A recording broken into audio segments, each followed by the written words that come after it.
So he had a young brother, 21 years old, that was supposed to be serving on the jury, but he overslept. And when he overslept, he came to court. He was charged with contempt of court. Yes, contempt of court. And he was given 10 days in the county jail. Extremely harsh and ridiculous. Let's go ahead and roll that clip. Today, Deandre Somerville came to court on time. In his letter with sincere apologies. The 21-year-old apologizing to the judge after he says he overslept, missing his first day serving on a jury. Somerville, who had never been arrested, now has a criminal record for contempt and spent 10 days in jail with hardened criminals. I saw people get beaten. The judge today explained the punishment that critics charge was over the top. Mr. Somerville was the only African American on our jury and represented a very important cross-section of our community. In addition to 10 days he's already served, Somerville was given a year probation, 150 hours community service, and a fine. I accept your apology.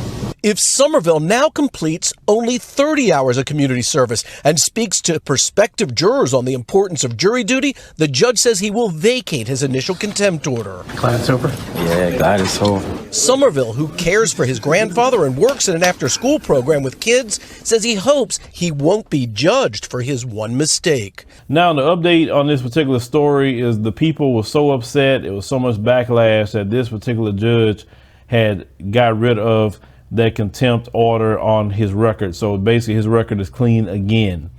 But the judge shouldn't have did this in the first place.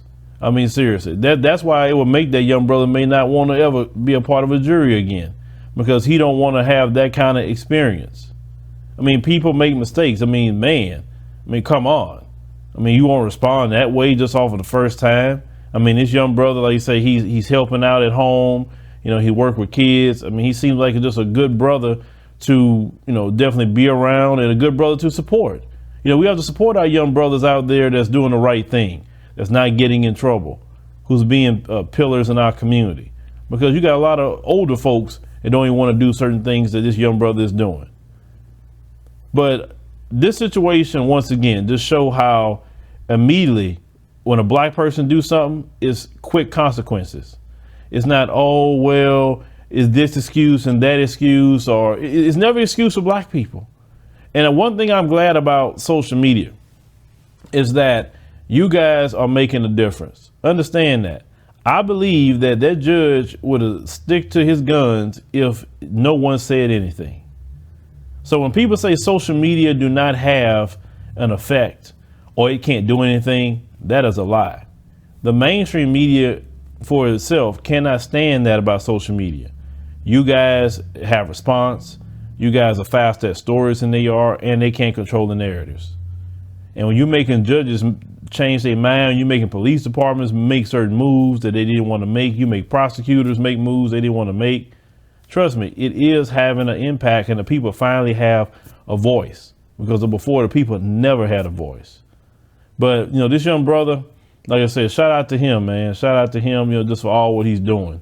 Because I'm glad it ended up okay, and I'm glad nothing happened to him in there. Because, people can see that you're not no criminal when you walk in jail. They can see that about it. I'm glad nobody messed with that young brother. But leave me a comment, let me know what you think about this particular story. But, I will say, I always say learn things from every story. Just make sure that you try to arrive on time for jury duty, get up early, because you never know, you got an old judge like this that just want to mess with you.